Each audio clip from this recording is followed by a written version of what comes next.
Do you want to go paddleboarding this weekend, but you have absolutely no clue what to bring or how to do it?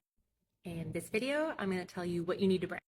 Also, if you're Phoenix local and want to go out with a group, I regularly take groups and we're going this Sunday. First up, obviously, you need a board. I kind of assume if it's your first time going out, you're renting a board, in which case, everywhere around us in Arizona, if you just call them or show up and tell them you're brand new, they'll tell you exactly what size board you want and what you need to bring.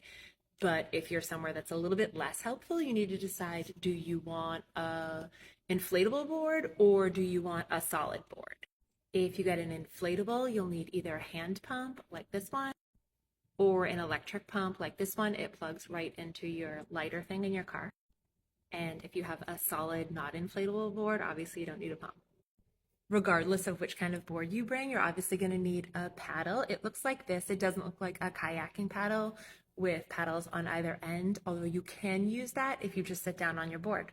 Again, if you're renting, they're so helpful with all of this. They will hand you a paddle and they will make it the height that you want. And if you're on your own, don't stress about the height. If you've never been out, you don't know if you're standing or sitting the entire time, so how could you know the height you needed anyway? I'm sure the laws are a little bit different everywhere, but in Arizona, if you're on water that has motorized vehicles, you need a flotation device on your board. You don't need it on your person, but you need like a life jacket or something attached to your board. This one's going to depend big time on where you are and what the rules are. But again, if you're in the greater Phoenix area, most of our lakes and rivers are on national forest land.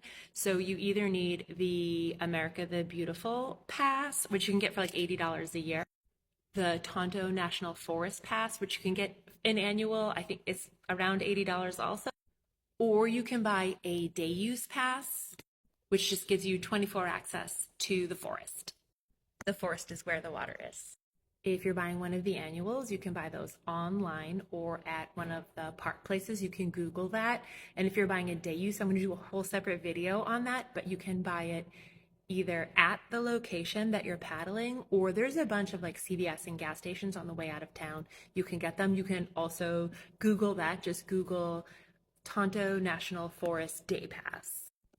And for sure, obviously, water, snacks. I always bring a separate thing of electrolytes because we're sweating a lot, and especially with the dry heat, you can barely notice it, and that can become a problem. And then for sure, I like a hat to put some protection on my skin, but also a lot of waterproof sunscreen because you have the sun coming from overhead, but it also reflects up from the water onto your face. The next video will be what to wear while you're out there.